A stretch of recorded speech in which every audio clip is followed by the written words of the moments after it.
And here we go, ladies and gentlemen. SAR hoist missions. Is it a thing? Are we going to be disappointed?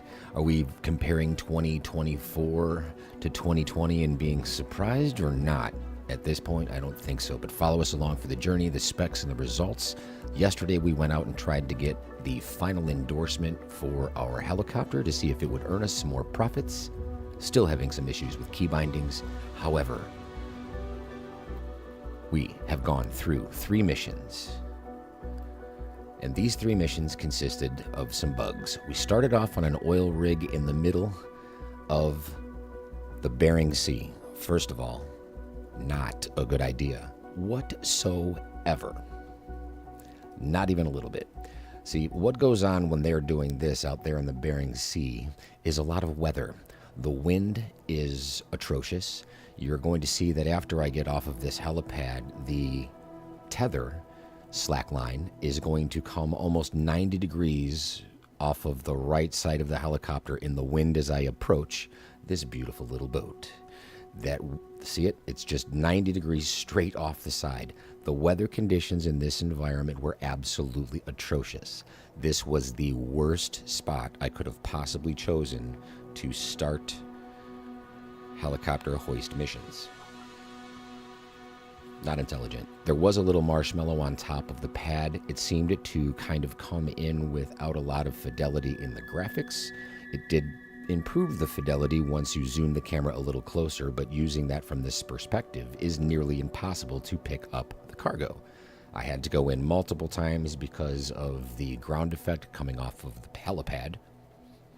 Once I finally did get it and took a look down, I could see the marshmallow still there for a while. I could see it, and then all of a sudden I start my flight path, look back down, and wouldn't you know it, the cargo is now invisible, and it's just 4 little strings hanging off the bottom of a helicopter. Not going to be able to cast a shadow onto this helipad in the middle of one of the most breezy conditions a pilot would ever want to fly in. Tried my best, got it down, went over, did a little bit of a landing, waited for a grade, and found out that, well, weather plays a gigantic factor. You can also see it just popping in and out of that marshmallow phase. We did get the C. Cargo integrity was an absolute flat 0. 100% performance, though, according to my aviator performances. Wonderful review. Moving on to the second mission, I went inland. I flew directly out to the airport, did a little bit of a loop around, and decided to come into this one with a little bit of a different perspective. I wanted to see if I could do this from inside the helicopter, kind of getting my references out that right window a little bit, and tried and tried and tried and never got the message, so we went back outside. Once I thought I had a good hoisting hover, I went extremely slowly down into position to let them hook up. This was a beautiful recovery of this. It went off without a hitch. For now, we get into our flight plan. We are just cruising right along and I'll tell you what. This part you can see in front of us, there is nothing on the ground, not a windmill in sight. We are well above the forest. The tree line is easily 100 feet below our cargo. And then all of a sudden, wouldn't you know it, we get this little infraction that says risk of mission failure. Don't fly the cargo so close to things. Major negative impact on my ratings. Not happy. Then we get a little bit closer and we find that this area that we're going to drop into actually is just a forest. No one has decided to clean a landing zone for us. Nope, it's just buried in the woods, but we go for it anyway. We get the clearance to come in. It is ridiculous to try to tuck the little tail in there and make it work without crashing because of the ground effect, which became very difficult. I believe it's just the interaction of the rotor wash with the trees.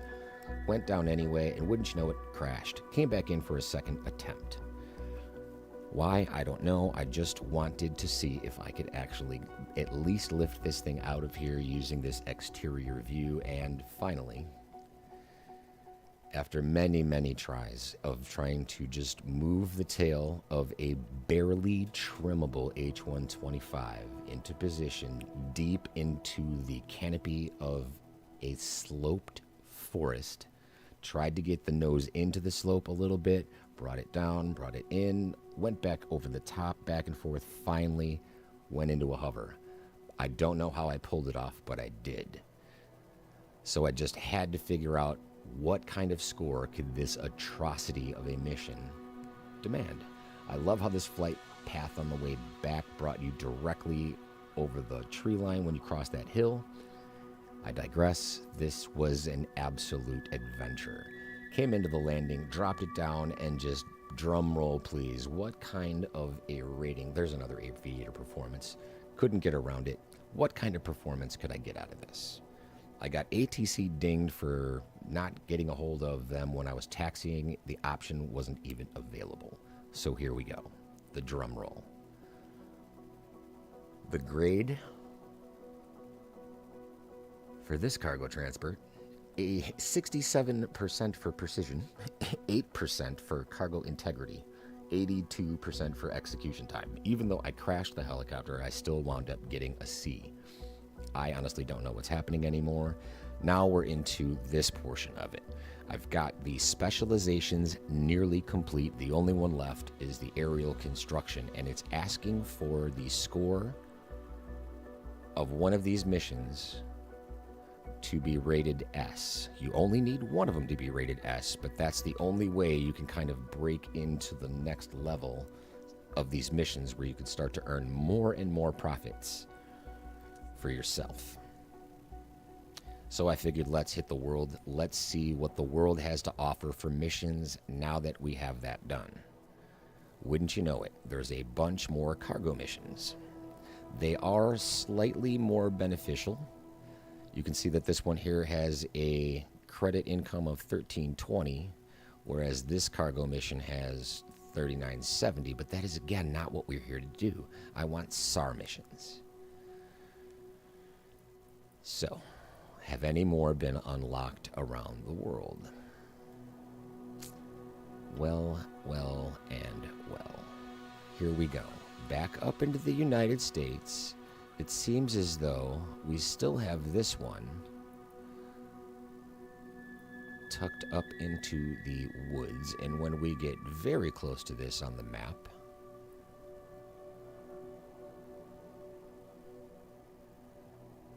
the tree cover is so dense with nowhere plausible to land anywhere near that location. I just have to skip this one until I get a hoist.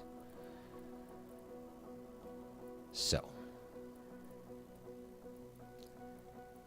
here's another one. This one is in the middle of the ocean, and it feels as though I have done this mission before. We were told that we wouldn't have to repeat missions, but this is the exact same location I've done before. It's a nice profit rating. It's $59.30 for the credit income. I think I'm going for it. It's what I'm here to do. It's not going to be the best way to earn money at this point, but it's what I'm here to do. Practice, practice, practice. See what the bugs are, work our way through it, and make a little bit of coin in the process, right? I think that's what we're going to do. We're going to dive right in. Let's do it.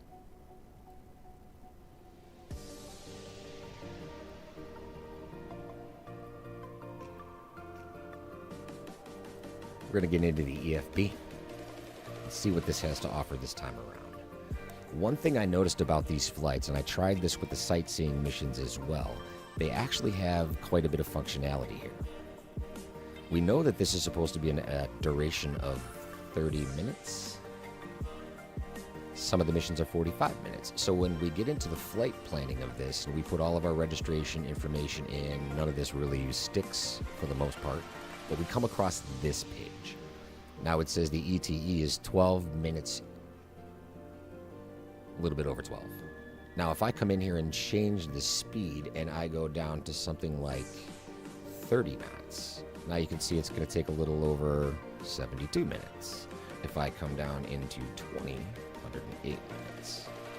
See, what I can do is I can kind of manipulate how long these individual sectors are supposed to take.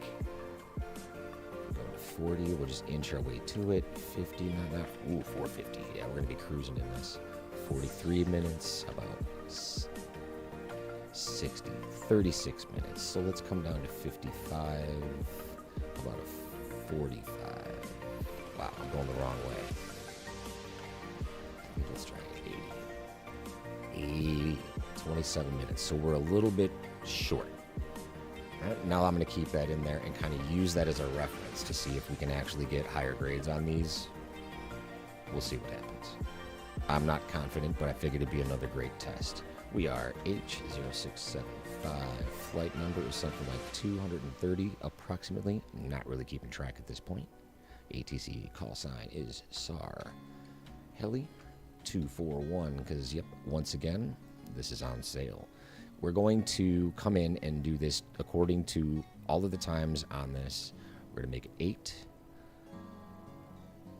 And we're going to go for, I don't know, let's give it another 4 minutes or so. Whether or not it's in the afternoon or not can be seen on the left-hand side. This is in the AM, even though it says 10:34 there. Our EFB says 8:51. So do we really have to wait 2 hours? Don't think so. Moving on. File that. Wait for the banner to change. Send it to the avionics. Close it down. And we're going to go SAR hunting again in the middle of the ocean. See if the physics systems for our wonderful smoke simulation is going to be visible, because this kind of interaction with the smoke is exciting, but from this preview it looks like the density is going to be extremely just excessive. I dye the grass, I digress. We're going to get in and see what things are doing today. And again, this picture is over land using a hoist. That's what I want to be doing. We're going to work our way there, even if it's not making money for ourselves just yet. We are going to come in and woo, hello.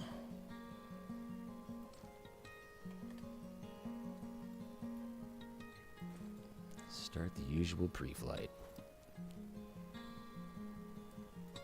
Got some snow on the ground today.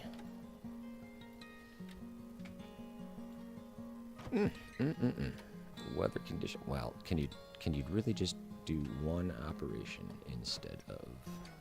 Thank you. Alrighty then. So I've already been into the main menu prior to the flight. I've changed around my settings to make sure that I have the H22 or it's the H125 settings up there.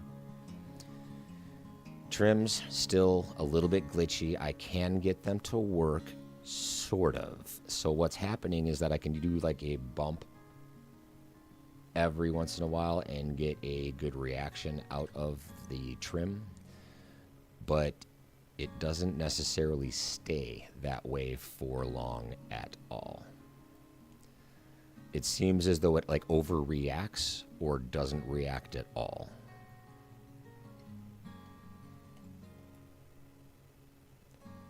I do like the fact that we have the snow on the ground now. Nice touch. A little bit of the seasons coming into play. Get that ground team on board. Scout 23 SAR, Heli 241 ready for takeoff. Do it up. SAR Heli 241 Scout. Nice little jog to the aircraft. I like it. You can see the latch of the door just disappear behind it. We're in. We are going to get this in a flight-ready condition. Hydraulic pressure should come up.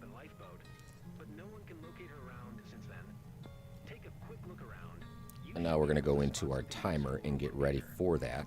We're also going to bring up our ATC communications and mission steps. We're going to tune the traffic before we do anything just to make sure that we're on that right frequency, and we're going to announce a quick takeoff.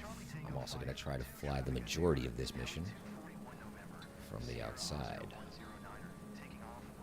We shall see how this goes. Here we go. Up and out.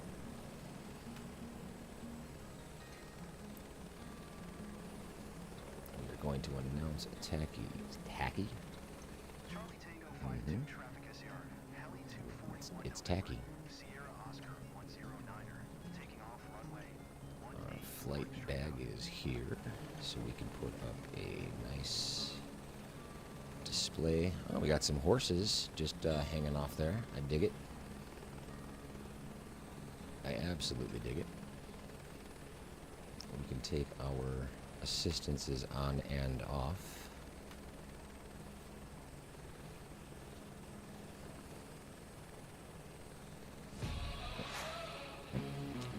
Frankly, at this point, I honestly don't care about more of the ratings. What I want to do is just kind of practice the search and rescue. Maybe scare some animals. They are reacting to my presence much better now than they were before. Prior, these guys were quite medicated. He's running a raid directly away. I can't get to be alongside of him. I digress. Yep. Doing a little bit of horse wrangling. Why not? Let's get this back on track. Come over to our map. That's the final, so everything else is going to be directly behind us. Let's close up communications for now. Your search area should be displayed on your map if needed. Yeah, altitude infringement. Here we go with this already. Because I'm so far off the beaten path here. Not even at 1,000 feet. Just under 8. SAR Heli 241 Scout 23. We don't have much time. Hope you'll get on site soon. There we go. Let's get this bad boy moving too. We're gonna keep some speed on here.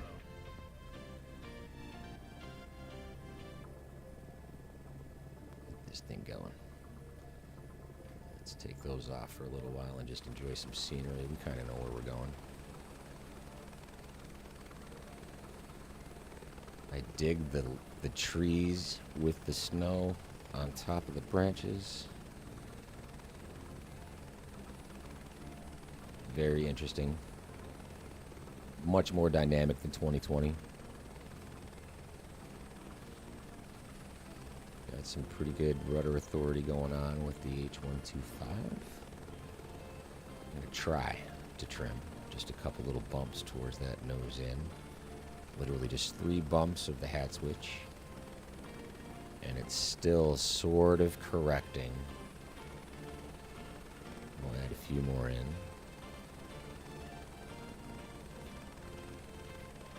No response. Moving on. My goodness. Out of all of the aircrafts to have something like that being ineffective, it's extremely frustrating. We're working it anyway. It's a little bit easier to fly than it was before.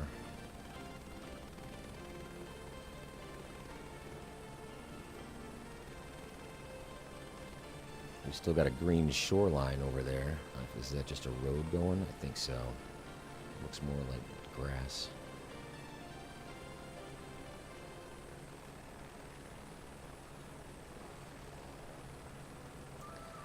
The SAR company. Yes. So that is what I'm in the process of working on. Uncle Charlie, welcome back to the channel. So in order to do that, you need to have all of the specializations unlocked, which means you have to get the cargo hook endorsement and then fly a cargo hook mission and achieve an S rating in at least one of those cargo hook missions. Then you'll be able to unlock, at least I'm hoping, because there's nothing else to unlock. Once we finish up this mission, what I'll do is actually, in the company, go through some of that in the menu options and give you a little bit of an idea of what I'm talking about if you're not understanding. But yeah, the specializations and the endorsements are essential to unlocking more of this echelon of missions. So right now I'm flying this just as an employee, not a freelancer. It's pretty decent money, but it's not the 30 G's we could be pulling if it was our own company. But in my opinion, like what I want to do right now is actually just fly search and rescue missions in Sim. And the only way I'm really able to do that to this point is to do it for someone else in an aircraft that isn't all that great. I do know that they are planning on doing some bug fixes here coming up, I believe, on the 9th. So things should be getting pretty good pretty quick.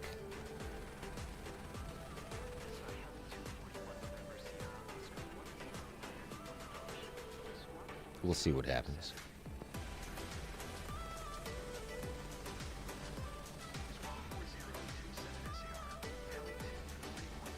It should be interesting, for sure.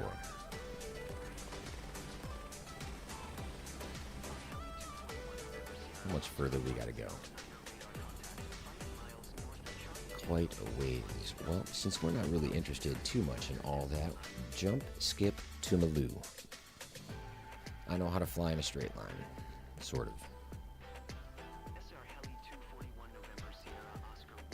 Whether or not this individual is going to be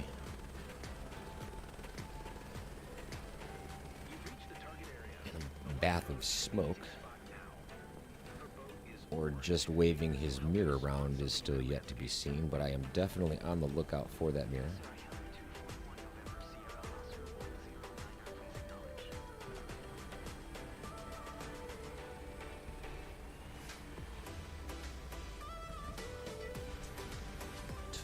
Towards the center, sort of.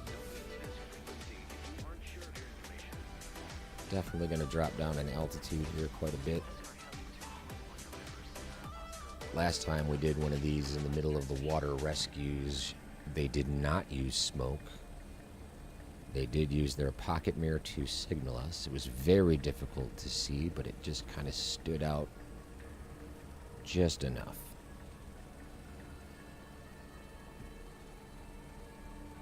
Going for that hook endorsement was an absolute waste of time. But it's a necessity.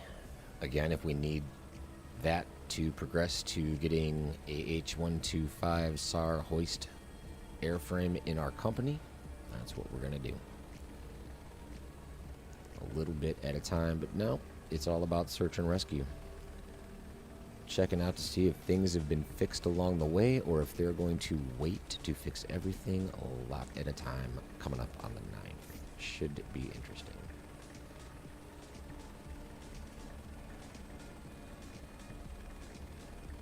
Coming around again. I think last time I did this, I also spent too much time playing around in the smoke of the burning ship, so that negatively impacted my score quite a bit. How's it going, everybody? We got Mantis back on. Good to see you guys. Any trouble with the helicopter tutorial missions? I'm running into issues where no mission updates pop up to continue the training.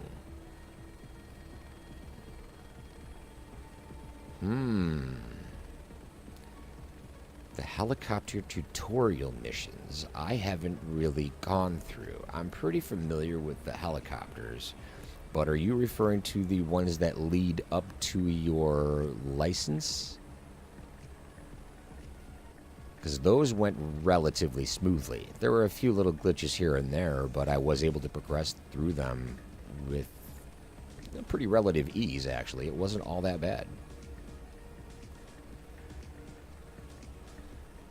And then Uncle Charlie. Yeah, it does say I have only one specialization to go. And that is the specialization of hook endorsement.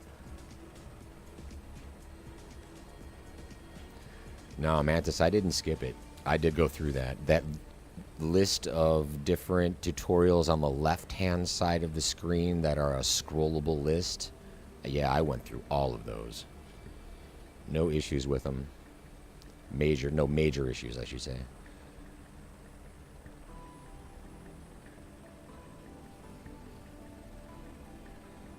What kind of issues are you running to besides that? I mean, of course, no mission updates at all is pretty important. But is that the only thing that's happening? Because sometimes what you need to do is clear your cache after shutting down the sim for a little while, and then loading back in and trying again. I see him. He's just off here over the left. I've got, again, just the flashing mirror. I'm going to close down my EFB since I've got him in sight. We're going to tell them that we've found him. I'm going to zoom back just a bit.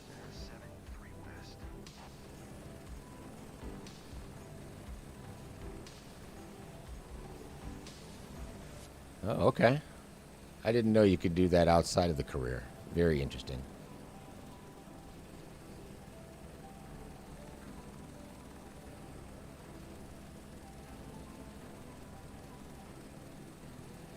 It doesn't prompt you to take control. Does it just all of a sudden go into like a free fall deployment? So how to clear your cache is a little bit interesting. There's a few steps involved. I put a video out not too long ago about the steps I went through to get that done. DTS, another follower of the channel, actually pointed us in the right direction. It started off with looking at the forums for me, the Microsoft Flight Simulator forums. And in that older video of mine, I put a link to that script that you can put into your PC. There is even a way to schedule it so it happens automatically on a schedule that you set. It even goes through how to find your community folder for Microsoft Flight Simulator 2024 in that video as well, in case you don't know where to find your community folder and your cache folders. It's all in that video.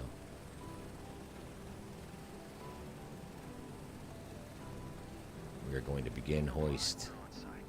I'm not going alongside it. I want to stay right where I'm at and see if I can't just get them. I am almost in the water. Oh, coming away from him. I'm going to have to drag him through the water. Can't say we didn't try. Oh, he's just getting deployed too. I love it. They're just letting out more slack. That's great. He's literally just hopping around over the boat. This is great. I don't know how much more you hovering over the target you want me to do here, people, but what I need to do is drag my swimmer through the boat to pick old boy up. The amount of slack in the water right now is everything. There's so much slack. How far off the water do I need to go here? This is amazing. What did they pull out? Like 150 yards? Where are we at here? I don't even want to go. Oh, it's going to miss him anyway. Boo. Boo.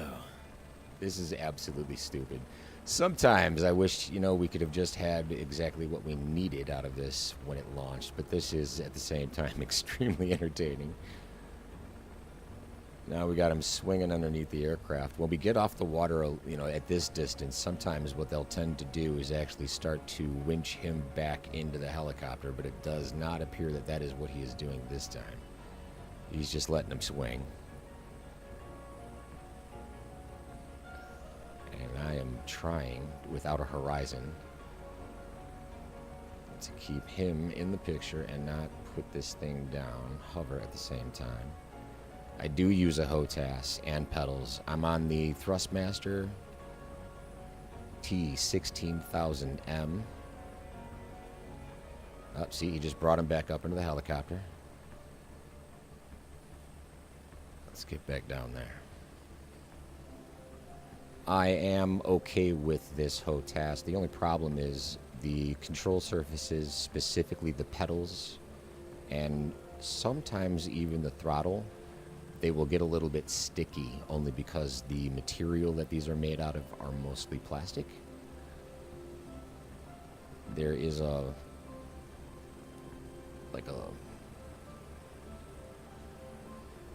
I'm trying so hard to concentrate on this hover right now. I'm losing track of my train of thought.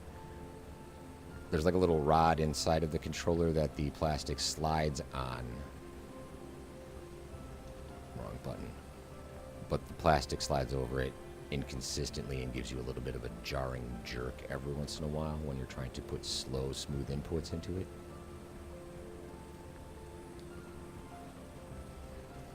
Get him, get him, come on, get him. I got him. Finally, bring him up, bring him up, bring him up. Cable is tensioning. Rescuer 5 to Tango 5. Ready to lift. Harness coming in. Too slippery. If they feel too slippery, perhaps what you could do is actually adjust some of the sensitivities 5 and victim coming in the cabin. inside of your settings 5 is in the cabin. to make them respond more along the lines of what you're expecting. Cabin is secure. I love it. Our rescue swimmer has once again decided to take the best seat in the house. That is absolutely epic. That'll never get old.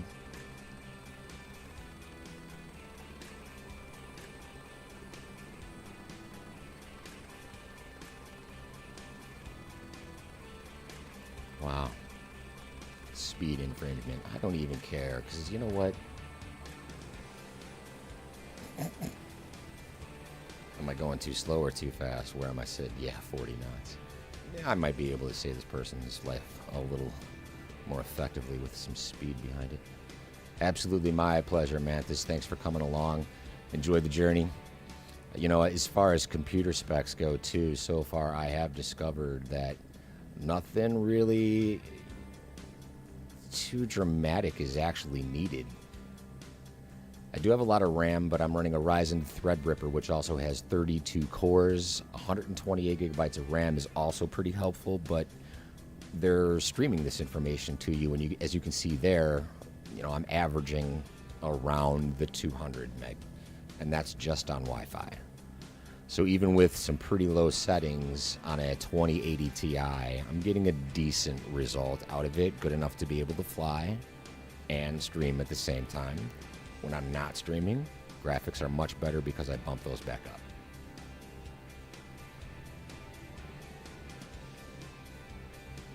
The problem is getting through all of the menus and the echelon of missions and trying to go along a long, long way to get to do with what you want. Roger, SAR Heli 241 November Sierra Oscar 109er. Alright.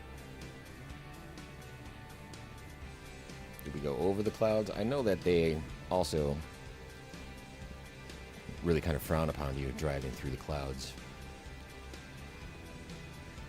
I might actually sink below it. As our ATC is trying to select a runway on its own. I think that was it 12? No, it was 18.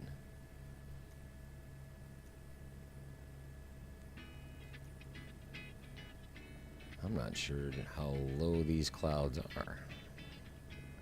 I do know there's quite a bit of turbulence. Got a little house on the island here. I kind of dig that. Either way, I think these clouds are a little bit too low to stay this close to the water, so we're going to go up over the top. Let's announce that position. Get rid of this communications.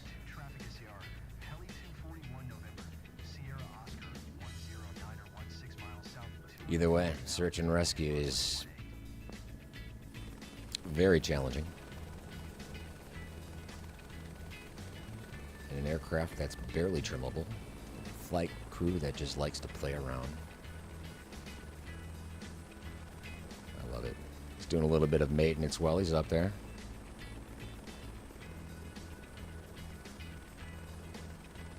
Uh-huh. Sure.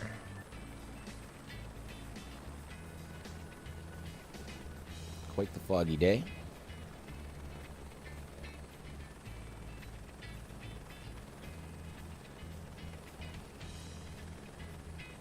Yeah, I'm slowing down again, I know. I'm trying to trim the aircraft. Sometimes it works with this H-125, and other times it's like, nope, not today, young man, not today. The snow on the ground, though. Atmospherics, very nice.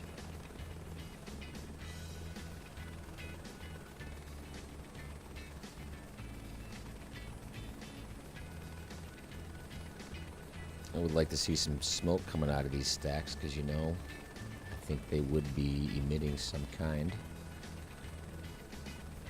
Steam. Something.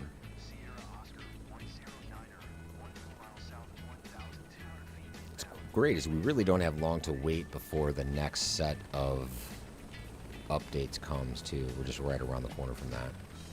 Very excited to see just how many things they fix at once. If it's all going to be, again, kind of geared towards fixed wing. Because I don't know if you guys have been to the forums on Microsoft's page. But the list of bugs that have been submitted up to this point are pretty incredible.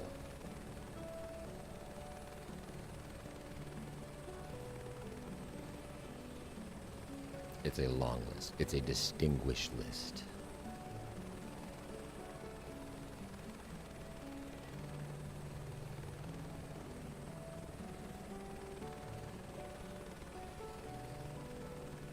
Another long flight without the ability to skip to Maloo. Can't get to the final without actually cruising. Okay. Guess we'll do that.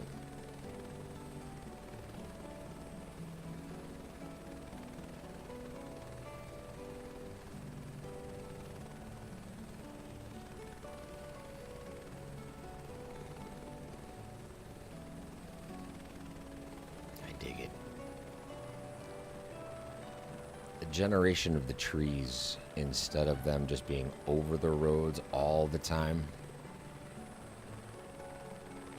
The new biomes are absolutely fantastic.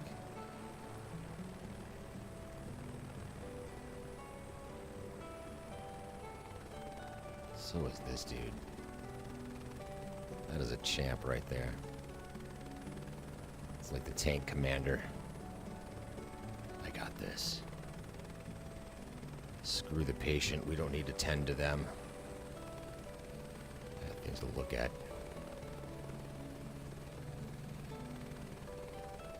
Yeah, back on track as we're watching our flight mech joke around. Haven't been paying attention to any regulations as far as ATC goes. Nope. Announce a flight position every once in a while. I haven't seen any negative impacts, really, besides the speed a couple of times.